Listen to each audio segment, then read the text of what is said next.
এখন কে কে আছো? আবির, জারিফ। জারিফ, তুমি পরীক্ষা কবে? স্যার 28 তারিখ। আচ্ছা, আবিদের কবে?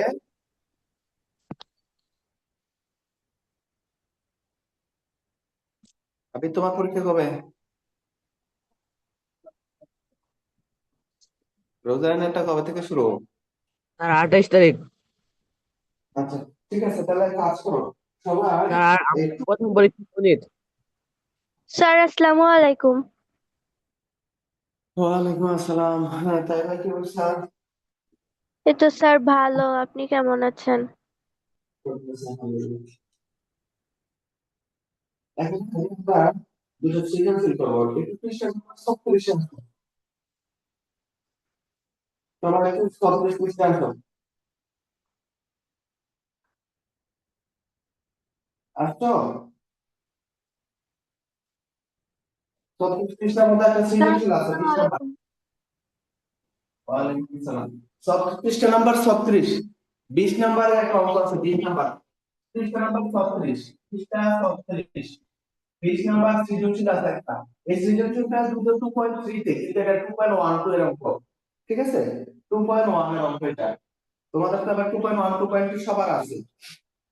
তো আজকে এই ক্লাসটা একটু ভালো করে মনোযোগ দিবা, তোমাদের জন্য গুরুত্বপূর্ণ। এখান থেকে আজকে তোমার এটা কিন্তু ম্যাথ সলভ করতে হবে। যেমন স্যার এখানে আমাদের বলেছে বলো, তোমাদের কি? স্যার রুটিন দিয়ে দিচ্ছে স্যার। আমাদের 21 তারিখে আচ্ছা, একটা পরীক্ষা আছে স্যার। আচ্ছা, তাহলে এখন মনোযোগ দাও। বলে দিচ্ছে ওই গণনাটা আমার 10টার অনুপাত 1:2 এবং 10টাও রূপার অনুপাত 3:5। গণনার ওজন 190 গ্রাম। তাহলে 10টার রূপার অনুপাত নির্ণয় করো। তাহলে দুইটা অনুপাত দেওয়া আছে। বলেন তো, 10টার অনুপাত কত? যে তামা অনুপাত 10টা। প্রথমটা কি কি দেওয়া আছে? তামা 10টার অনুপাত। তামা ও 10টার অনুপাত কত আছে? তামা অনুপাত 10টা। তামা অনুপাত 10টা। কত দেওয়া আছে? তামা অনুপাত 10টার অনুপাত কত? 1:2।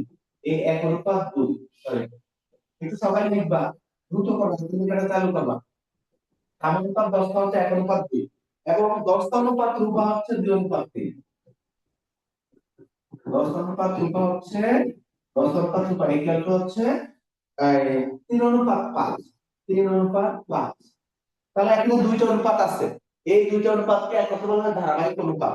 দুইটা দুইয়ের অধিক অনুপাত একত্র করে প্রাপ্ত অনুপাত বলা হয় ধারাবাহিক অনুপাত। এই ধারাবাহিক অনুপাতের দিকে দেখো, তামান 10টা দুইবার আছে, দুইবার থেকে একবার আসবে আর রূপা। তামান অনুপাত 10টা অনুপাত রূপার মানটা বের করতে বলছে, তাহলে ধারাবাহিক অনুপাতটা কিভাবে বের করবো?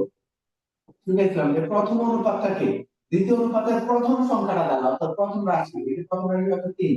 3 দিয়ে আগে গুণ করবো, এই বাম পাশ থেকে 3 একে 3। সিস্টেমটা করে রাখো, 3 দুগুণে 6। এই 3 দুগুণে 6। তাহলে কি কাজ করছি? প্রথম অনুপাতে গুণ করছি দ্বিতীয় অনুপাতের প্রথম রাশিটা দ্বারা। হ্যাঁ, এটাকে বলা হয় পূর্ব রাশি। এটা বলা হয় তোমার উত্তর রাশি, এটা বলা হয় পূর্ব রাশি। পূর্ব রাশি আর উত্তর রাশি। 3 একে 3, 3 দুগুণে কত? 6। এখন আবার দ্বিতীয় অনুপাতটাকে গুণ করবা কি দিয়ে? দ্বিতীয় অনুপাতটাকে গুণ করবা প্রথম অনুপাতের দ্বিতীয় যে রাশিটা আছে, দ্বিতীয় রাশি দ্বারা গুণ করে ফেলো। তাহলে 3 দুগুণে কত? 6। 5 দুগুণে 10। এটা কি কারণ সুবিধা হয়? সুতরাং সুতরাং তার অনুপাত 10টা অনুপাত রূপা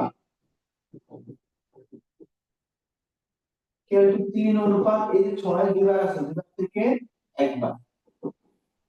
এটাতে কি কারো প্রবলেম হয়েছে? দেখো তো, তার অনুপাত 10টা অনুপাত রূপা। তার প্রশ্ন আছে? ক্যালকুলেট করো তাড়াতাড়ি, প্রশ্ন না থাকলে দ্রুত তুলে ফেলো।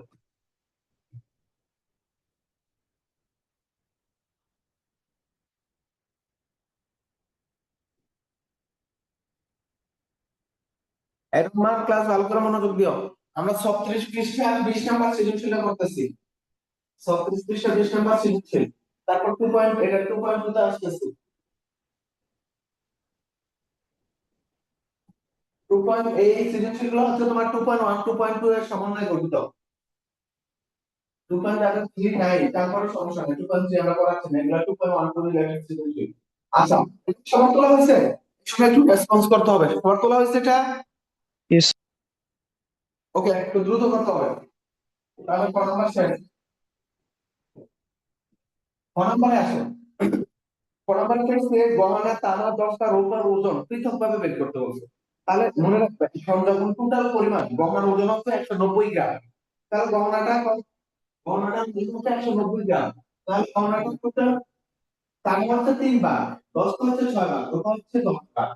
তাহলে তোমার 190 গ্রাম ওজনের গহনাটা তামার ভাগে পড়বে 3 ভাগ, দশটার ভাগে পড়বে 6 ভাগ, আর রূপার ভাগে পড়বে 10 ভাগ। তাহলে প্রতিটা ভাগের মান কত সেটা আমরা জানি না। ঠিক আছে, তাহলে দেখো সেক্ষেত্রে আমরা যে অনুপাতটা জানি অনুপাতের রাশিগুলো আমরা যোগ করে দিব। তাহলে 10 এর সাথে যোগ করলে কত 19, 10 16 16 গুণ হচ্ছে কত 19।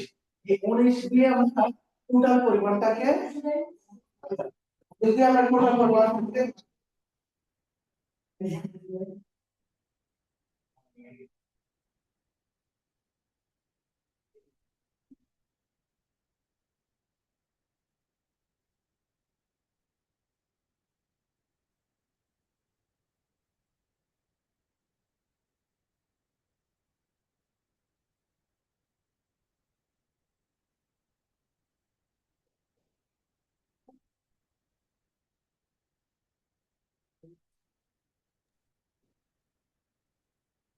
এই এখন টোটাল পরিমাণ আলাদা আলাদা যদি বের করতে চাই, তাহলে তামা 10টা রূপা অথবা 3 ভাগ 6 ভাগ 10 ভাগ, টোটাল পরিমাণটা হচ্ছে 190 গ্রাম। তো আলাদা আলাদা বের করতে চাইলে এই টাইপের মেথড লাগবে, আসবে যে এত টাকা তিনজনের মধ্যে এত অনুপাতে ভাগ করে দিলে কে কত টাকা পাবে। এই টাইপের ম্যাথগুলো রাশিগুলোর যোগফল মান বের করে দিলাম। টোটাল কয়টা ভাগে ভাগ হইলো, ঠিক আছে, প্রতিটা ভাগের মান কিভাবে পাবো, টোটাল টাকাটাকে অথবা টোটাল পরিমাণটাকে অনুপাতের রাশিগুলোর যোগফল দ্বারা ভাগ করে দিলে প্রত্যেকটা ভাগের মান পেয়ে যাবো। এবার এক ভাগের মান যদি তুমি 1 পাও, তাহলে রূপা তার মানে 3 গ্রাম, রূপা আসবে 6 গ্রাম, 10 টাকা রূপা আসবে 10 গ্রাম, এরকম। ঠিক আছে, তার মানে টোটাল কথা হচ্ছে কখনো যখন কোনো কিছু মোট পরিমাণটা দেওয়া থাকবে কি কি অনুপাতে ভাগ আছে এটা দেওয়া থাকবে, তো সবগুলার মান আলাদা আলাদা ভাবে বের করতে পারবে। তখন এই টাইপের ম্যাথগুলো অনুপাতের রাশিগুলোর যোগফল বের করবা। আর অনুপাতের রাশিগুলোর যোগফল, হ্যাঁ? তাহলে খ থেকে আমরা পাই, আমরা খ করতে পারি, খ থেকে পাই অনুপাত 10টা অনুপাত রূপা, অনুপাত 10 অনুপাত রূপা ইকুয়াল টু 3 অনুপাত 6 অনুপাত 10। এখন অনুপাতের রাশিগুলোর যোগফল, এখন লিখো অনুপাতের রাশিগুলোর যোগফল, অনুপাতের রাশিগুলোর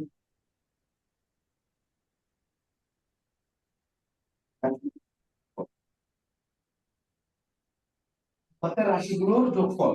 রোমান ভালো করে মনোযোগ দিও, তুমি কিন্তু দেখো তো বলছো আজকে ভালো করে মনোযোগ দিও। তারা অনুপাত 10, সবাই ভালো করে মনোযোগ দাও। তারা অনুপাত 10 অনুপাত রূপা এটা কত কি পেয়েছি।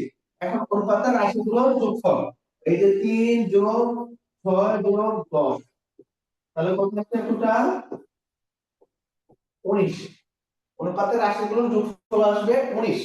লিখে ফেলো, হাতের লেখা চালু করো, হাতের লেখা চালু করে ফেলো,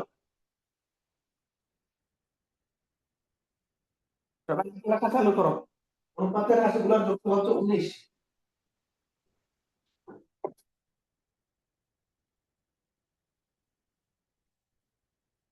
অনুপাতের রাশিগুলোর যোগফল 19। তাহলে তামা আসবে কত, তামার পরিমাণ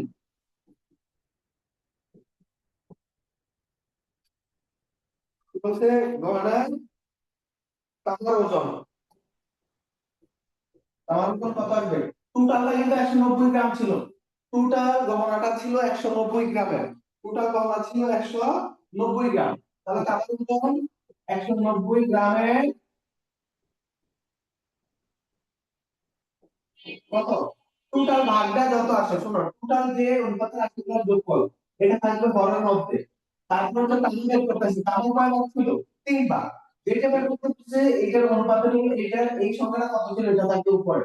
ঠিক আছে, তাহলে ওটা যখন বের করতে যাব, তাহলে টোটাল তামাটা কত ছিল 190, তাহলে 190 কে আগে 19 ভাগের 3 অংশ, 19 ভাগের 3 অংশ হচ্ছে তামার ওজনটা, 19 ভাগের 3 অংশ, এই 19 19 টাকা, দেখো কি এই এক এই সাথে একটা শূন্য 10 থাকবে, 19 দিয়ে 190 বাদ দিলে 10 থাকবে। এই 10 সাথে 3 গুণ করলে 3 10 30। এইটা আর অংশ থাকবে না, এটা হয়ে যাবে গ্রাম, এটা হবে গ্রাম। ঠিক আছে, তাহলে আমার ওজন 190 গ্রামের 19 ভাগের 3 ভাগ, 19 ভাগের 3 অংশ, 19 19 কাটা, এই থাকলে একটা শূন্য মানে 10। 10 এর সাথে 3 গুণ করলে 30 গ্রাম। এটা কি বুঝতে পারছো? আপনি বুঝতে পারছো? Yes. আচ্ছা, বলতো না এটা, এ মামা বুঝতেছো মামা? Yes sir.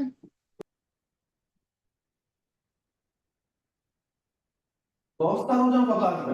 তাহলে 10 টার ওজন আসবে 190 গ্রাম। 190 গ্রামে রোমান বলো, এখন কি লিখবো? নিচে কি লিখবো রোমান বলো? রোমান, পরে কি লিখবো এখানে? স্যার আমি তো এই মাত্র প্রায় জয়েন করছি, আমি বুঝতে পারছি না। তোমার আগে আমি দেখছি, তো তুমি না বুঝলে কিভাবে হবে? তাহলে আমি বললাম যে টোটাল পরিমাণটা সবগুলোর বলে স্যার আমি তো এই মাত্র জয়েন করছি। 19 এ আসবে টোটাল পরিমাণটা, রাশিগুলোর যোগফলটা যতগুলো অংশ থাকবে সবগুলোর মধ্যে এই 19টা যোগফলটা নিচেই বসে। তাহলে 10টার বেলায় 10টা কয় ভাগ ছিল? 10টা ছিল 6 ভাগ। এই 10টা এই 6 উপরে আসবে। তাহলে প্রথমটা তামা ছিল, তামার ওজন 190 গ্রামের। তাহলে টোটাল পরিমাণ কত? 19 ছিল। তাহলে এই 19টা নিচে। আর তামা কয় ভাগ ছিল? 3 ভাগ। তাহলে 19 ভাগের 3। এগুলো এখন না করলে কিভাবে পরীক্ষা দিবেন মা?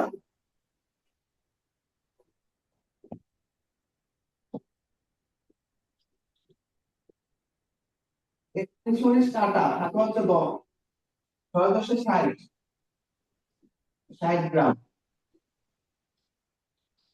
এখন রূপার ওজনটা বের করবো।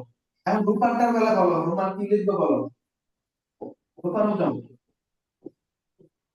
190 গ্রামের নিচে কত আসবে বলো? 10, নিচে নিচে 19, উপরে 10। উপরে এই যে 19 10, উপরে 10, 10। এত অংশ।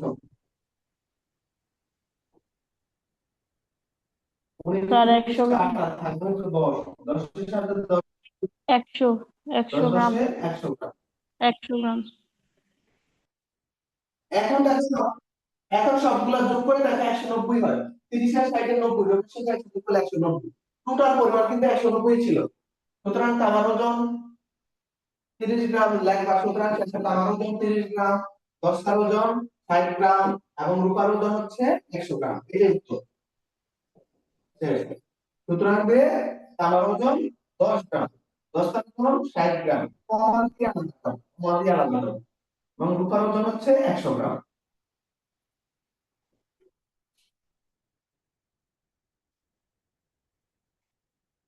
তুমি বুঝতে পারছো?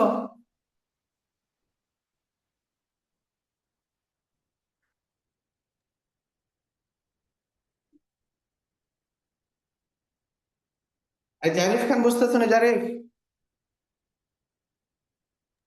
Yes, sir. রবিউল তুলতেছ? রবিউল তুমি তুলতেছো? স্যার আমার একটু পুরোটা অঙ্ক তোলা হয়নি। এই- তোলো তোলো।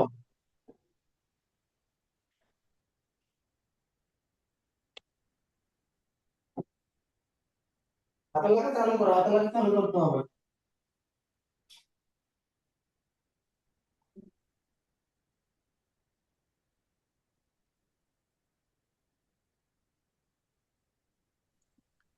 স্যার আমার একটা অঙ্ক সমস্যা আছে। বলো, এটা সিচুয়েশনটা শেষ করে নাকি কোনটা সমস্যা বলো? স্যার 29 নম্বরের 16 নম্বর উদাহরণ। হ্যাঁ, 29 পৃষ্ঠা 16 নম্বর উদাহরণ। বুঝি নাই, কত পৃষ্ঠা? 29।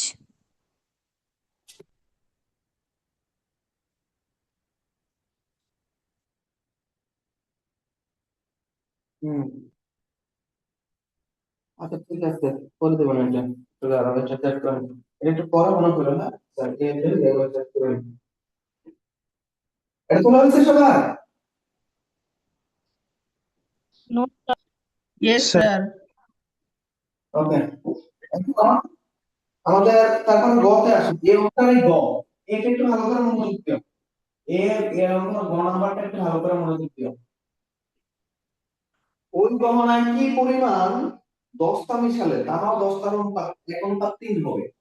ওই গহনায় কি পরিমাণ দস্তা মিশালে তাহাও দস্তার অনুপাত কত? 1:3 হবে। তুমি কিন্তু অলরেডি ক্ষয়ের মধ্যে তামার পরিমাণও জানো, দস্তার পরিমাণও জানো, রূপার পরিমাণও জানো। এখন কি পরিমাণ দস্তা মিশালে তামা ও দস্তার অনুপাত 1:3 হবে। তাহলে আমাদের তামা এবং দস্তাটা লাগতেছে। তাহলে ক্ষয়ের মধ্যে আমরা তামা পেয়েছিলাম কতটুকু আর দস্তা পেয়েছিলাম কতটুকু, সেটা আমরা আগে লিখে ফেলবো। খ হতে পারি, একটু বোঝার চেষ্টা করো। কি পরিমাণ দস্তা মিশালে তামা দস্তার অনুপাত 1:3 হয়ে যাবে। তাহলে ক্ষয়ের মধ্যে তামা এবং দস্তা কতটুকু পেয়েছিলাম? খ হতে পারি তামার ওজন, তামার ওজন কত ছিল বাচ্চা? তামার ওজন ছিল কত গ্রাম? Yes, sir. এই দেখো গ্রাম। কত ছিল? স্যার ভালো বুঝতে পারছি না। তামার ওজনটা কত পেয়েছিলা ক্ষয়ের মধ্যে? স্যার 30 গ্রাম। সবগুলা কি চুপ করে বসে থাকো? তুমি আমগো কি সমস্যা তোমাদের? 10 তারিখে পেয়েছিলাম। 60 গ্রাম। এখন রূপা কিন্তু আমাদের লাগতেছে না। কেন? কারণ বলছে কি পরিমাণ দস্তা মিশালে তামা এবং রূপার ওজন 1:3 হয়ে যাবে, 1:3 হয়ে যাবে। এখন যে অনুপাতটা আছে, এখনটা খেয়াল করো। এখন তামা এবং দস্তার অনুপাতটা কত? এখন কিন্তু এই যে 30:60 থাকে। 30:60, তাহলে আমরা 30 দ্বারা ভাগ দিলে 30 একটা 30, 30 গুণ 60। এখন যে পরিমাণটা আছে এটা হচ্ছে 1:2, একটা আকার দ্বিগুণে 1:2 এই আকারে আছে। এখনটা আছে কত? 1:2। এখনটা হচ্ছে 1:2 এ আছে। আর আমাদের বের করতে বলতে 1:3। তাহলে বলতে কতটুকু দস্তা মিশালে 1:3 হবে? কে বলতে পারবা? স্যার 30 গ্রাম। 30 গ্রাম। যদি তুমি এই এখানে যদি 60 এর সাথে আরো 30 গ্রাম যোগ করো, 60 এর 30 কত? 90। এখন 30 দ্বারা ভাগ করতে হবে, 30 এর 30, 30 90। তার মানে 30 গ্রাম দস্তা মিশাইতে হবে। কিন্তু আর 30 গ্রাম দস্তাটা আমরা কমন সেন্স দ্বারা বুঝতেছি, 30 গ্রাম মিশাইলে 90 গ্রাম হয়, 33 90 এখন 3 হয়। ঠিক আছে, কিন্তু সেটা আমাদের অঙ্ক করে দেখানো লাগবে। কত বুঝতে পারছো? কি কত কি পরিমাণ দস্তা মিশাতে হবে তা জানি না আমরা কতটুকু মিশাবো। যাতে ধরি ওই ধরনের দস্তা মিশাতে হবে ক গ্রাম।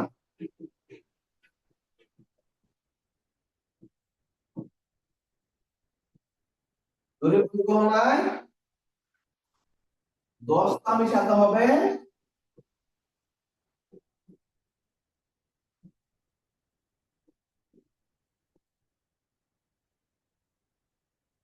ক গ্রাম। এটা ক গ্রাম। কতটুকু দস্তা মিশাতে হবে? ক গ্রাম। অঙ্কটা কিন্তু এগুলো একটু ভালো করে প্র্যাকটিস করতে হবে। শুধু স্যার কাছে দু একটা অঙ্ক করলেই হবে না, বাসায় প্র্যাকটিস না করলে কিন্তু তোমরা পাস করতে পারবে না। বাসায় প্রচুর প্র্যাকটিস করতে হবে, নিয়মিত প্র্যাকটিস করতে হবে। দস্তার ওজন 30 গ্রাম, দস্তার ওজন 60 গ্রাম। দুই দুই গণনা তামা, ওই গণনা দস্তা মিশাতে হবে কত গ্রাম? ক গ্রাম। এটাকে আমরা ক গ্রাম ধরে নিলাম। দস্তা মিশাতে হবে ক গ্রাম। এখন আমরা লিখবো প্রশ্ন মতে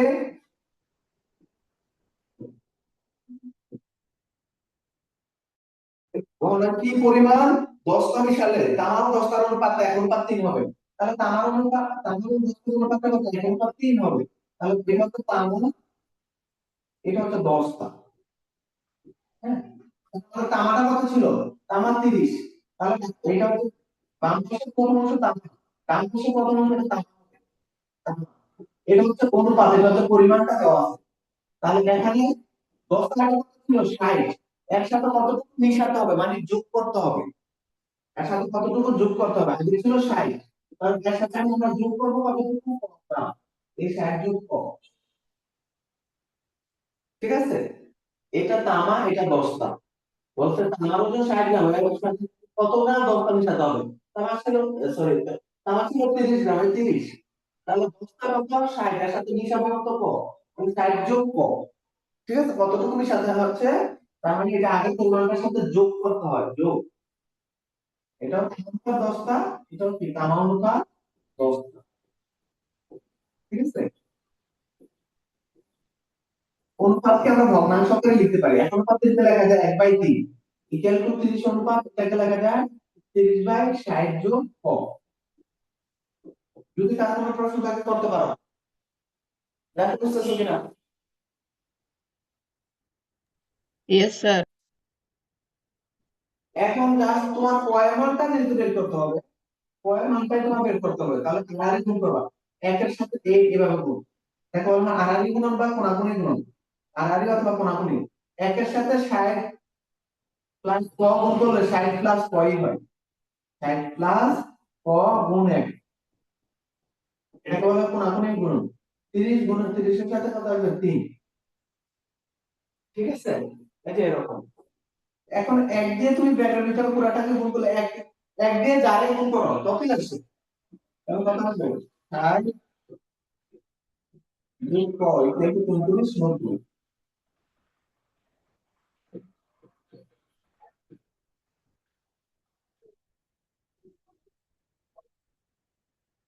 ক্লাসের সাথে যোগাযোগ করতে হবে। কত থেকে 60 টাকা 30।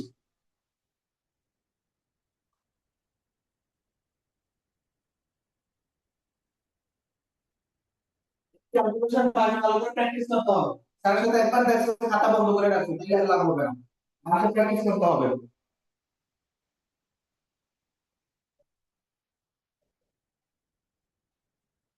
এই সারা প্লেট কেন? কারেন্ট ছিল না বাসায়। কি একটা অবস্থা, কারেন্টটা এত সমস্যা করতেছে বাংলাদেশে। কারেন্টের যন্ত্রণা মূলত বাংলাদেশ থেকে লাগে। তাহলে আমরা 36 পৃষ্ঠা 20 নম্বর সিজন চিন্তা করলাম।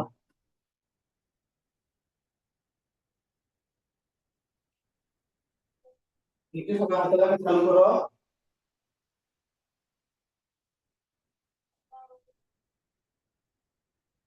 আচ্ছা, আমি তোমাদের কালকে একটা রেকর্ড ক্লাস দিছিলাম, ক্লাস 8 এর, তোমরা কি দেখছিলা?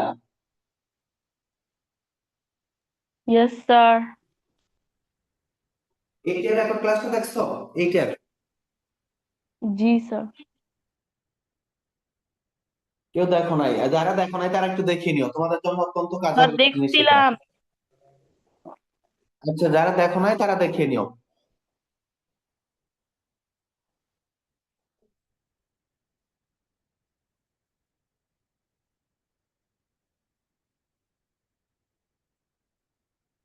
বুঝতে তোলা হয়েছে এটা?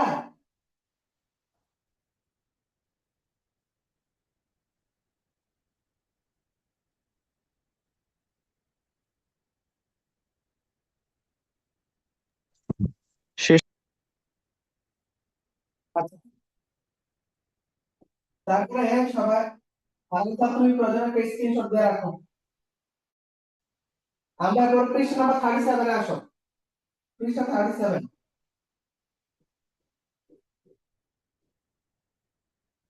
পৃষ্ঠা নাম্বার 37। এখানে বলছে যে একজন ব্যবসায়ী 25% লাভে 1600 টাকায় একটি ক্যালকুলেটর বিক্রি করেন। 1600 টাকায় একটা ক্যালকুলেটর বিক্রি করেন। আর একটি গরিব 800 টাকায় বিক্রি করে, তার ক্ষতি হলো। গরিবটি 1200 টাকা বিক্রি করলে তার প্রতি 3 গুণ টাকা লাভ হলো। ক নাম্বার চাইছে 5 সেন্টিমিটার, 7 সেন্টিমিটার, 14 সেন্টিমিটার, 10 সেন্টিমিটার রাশির চারটি দ্বারা সমানুপাত লেখো। সমানুপাতের জন্য চারটা রাশি লাগে। তাহলে প্রথম রাশিটা কত? প্রথম রাশিটা হচ্ছে 5, দ্বিতীয় রাশিটা হচ্ছে দেওয়া আছে কত? ক নাম্বার অঙ্কটা আমরা করতেছি। দ্বিতীয় অঙ্কটা, দ্বিতীয় রাশিটা হচ্ছে 14। তৃতীয় রাশি দেওয়া আছে কত? তৃতীয় রাশি দেওয়া আছে হচ্ছে স্যার আমাদের অর্ধবার্ষিকে তো দুটো সমীকরণ নেই। 1। চতুর্থ রাশিটা দেওয়া আছে 10 সেন্টিমিটার।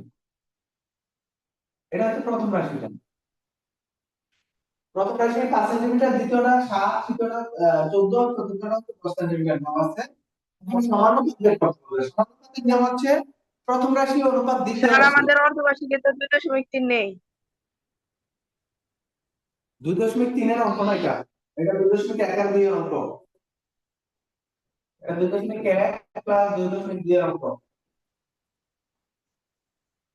এটা 2.3 এর অঙ্ক না। পরীক্ষা এই এখান থেকে প্রশ্ন দেওয়া থাকবে, দেখি এখানে না থাকবে। এটা 2.1 2.2 এর শুরুতে বললাম যে সৃজনশীল গুলো হচ্ছে 2.1 এবং 2.2। 2.3 রিলেটেড এখানে কোনো সৃজনশীল নাই। 2.3 এর অঙ্কগুলো হচ্ছে এখানে সৃজনশীল নাই। যে 36 পৃষ্ঠা বেশ যে 20 নাম্বার সৃজনশীল, এটা 2.1 2 এর সৃজনশীল। এই 2.1 এর সৃজনশীল। আর 37 পৃষ্ঠা যে সৃজনশীলটা 5 নাম্বারটা, এটা 2.3 এর 2.2 এর সৃজনশীল। দেখো তো তোমরা, এই যে ক্যালকুলেটরটা বিক্রি করায় কত টাকা লাভ হয়েছিল। আর হচ্ছে গ নাম্বার অঙ্কটা হচ্ছে কত, এই গ নাম্বার অঙ্কটা হচ্ছে যে 2.2 এর একদম 11 নাম্বার অঙ্কটা। 2.2 এর 11, এগুলো হচ্ছে 2.2 এর সৃজনশীল। যদিও মনে হচ্ছে 2.3 এর দেওয়া আছে। ঠিক আছে, যারা 2.3 নাই পরীক্ষাতে তারাও তাদের জন্য এই সৃজনশীল ইম্পর্টেন্ট, কারণ এটা 2.1 আর 2.2 এর সৃজনশীল, 2.3 এর সৃজনশীল না। এখন সমানুপাতের জন্য 4টা রাশি লাগে। যে প্রথম রাশি, দ্বিতীয় রাশি। সমানুপাতের বেলা প্রথম রাশি এবং দ্বিতীয় রাশির অনুপাত যা হয়, তৃতীয় রাশি এবং চতুর্থ রাশির অনুপাত যদি তাই হয়, তাহলে একটা সমানুপাত তৈরি হয়। তাহলে প্রথম রাশি 5, দ্বিতীয় রাশি কত 7। এখন আবার লিখব তৃতীয় রাশি অনুপাত চতুর্থ রাশি, 14 অনুপাত কত 10। এখন কি হয়েছে, হয় না, কিন্তু এখন তো হওয়া লাগবে। এখন 14 আর 10 কে যদি আমরা 7 দ্বারা যদি 2 দ্বারা যদি ভাগ করে দিই, এটা তো করতে পারবো। আমি কি লিখতে ভুল করছি?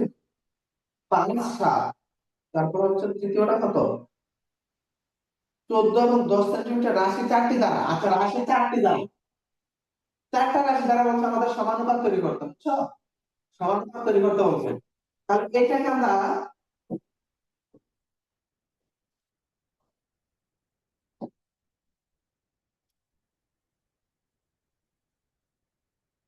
শুনুন, যেহেতু প্রথম দ্বিতীয় রাশির 5 অনুপাত 7 আছে, তার মানে তৃতীয় এবং চতুর্থটা মিলে আমাদের 5 অনুপাত 7ই আসতে হবে। আমাদের এখানে বলেছে 5 সেন্টিমিটার, 7 সেন্টিমিটার, 14 সেন্টিমিটার, 10 সেন্টিমিটার রাশি 4টি দ্বারা সমানুপাত লেখার কথা বলছে, সমানুপাত বলছে। তাহলে এইটাকে আমরা 10টাকে ধরবো তৃতীয় রাশি আর 14টাকে বলবো চতুর্থ রাশি। 14 অনুপাত, সরি,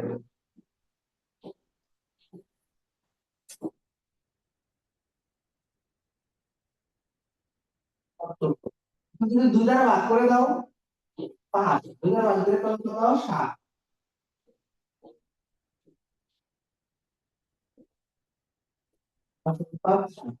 উপরে রাশিকে 2 দ্বারা ভাগ করে দিচ্ছি।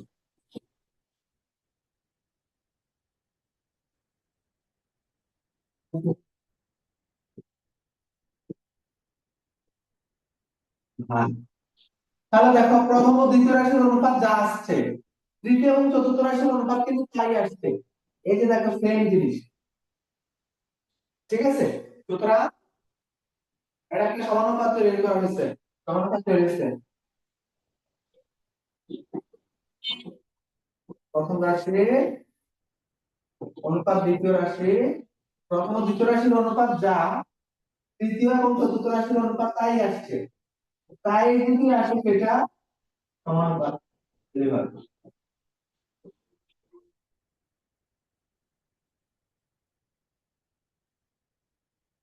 কে বুঝো নাই বলো? প্রথম ও দ্বিতীয় রাশির অনুপাত যা আসবে, তৃতীয় এবং চতুর্থ রাশির অনুপাত যদি তাই হয়, তাহলে সেক্ষেত্রে সমানুপাত তৈরি হয়। একটু তাড়াতাড়ি লিখতে হবে, হাতের লেখা চালু করতে হবে। হাতের লেখা চালু করো,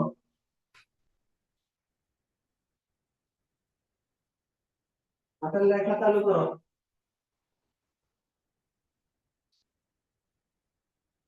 সবার লিখে হয়েছে এটা?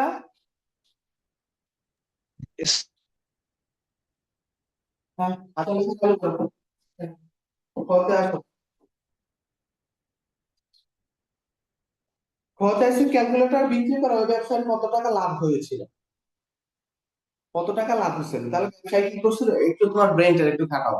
ব্যবসায়ী 25% লাভে 1600 টাকা বিক্রি করে, 25% লাভে 1600 টাকায় বিক্রি করছেন। তাহলে বলছো ব্যবসায়ী তাহলে কত টাকা লাভ হয়েছিল?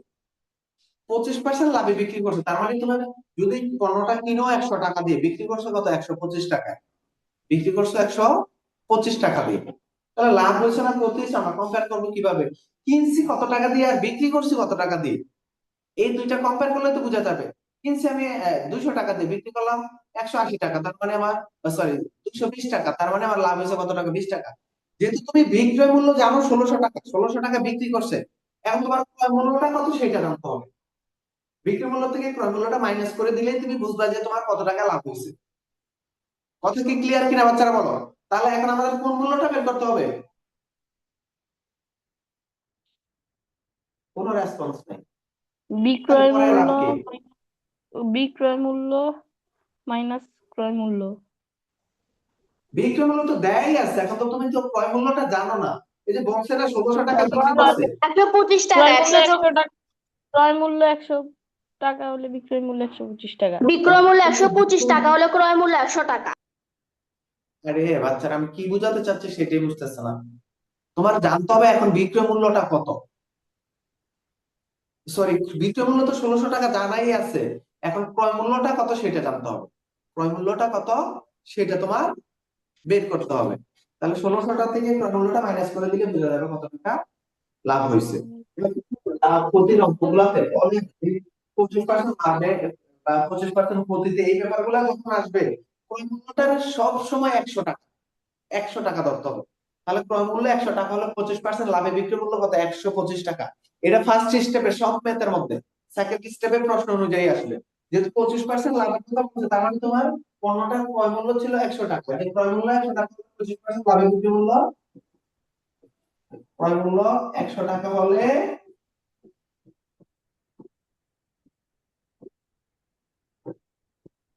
25% লাভে বিক্রয় মূল্য, 25% লাভে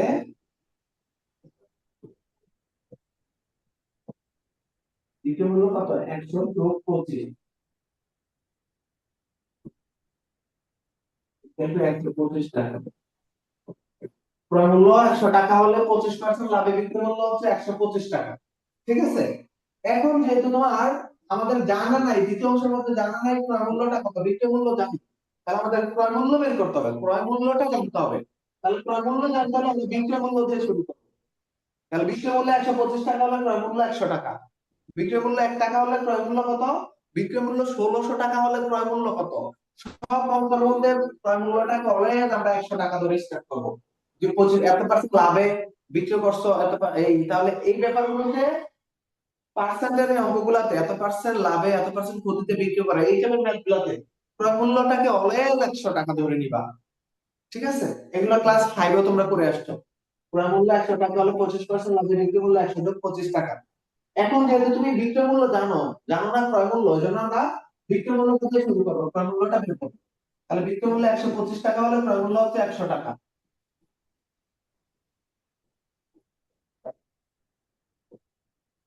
বিক্রয় মূল্য 125 টাকা হলে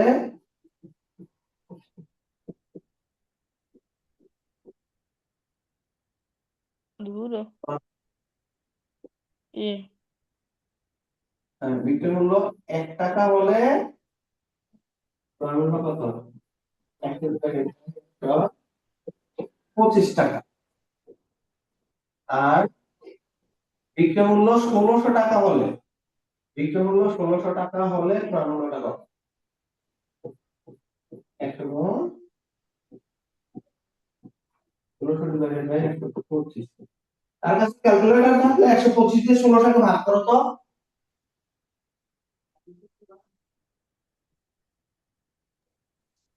তার কাছে ক্যালকুলেটর আছে, 125 দিয়ে 16টাকে ভাগ করো, কত আসে দেখো, 320। 320।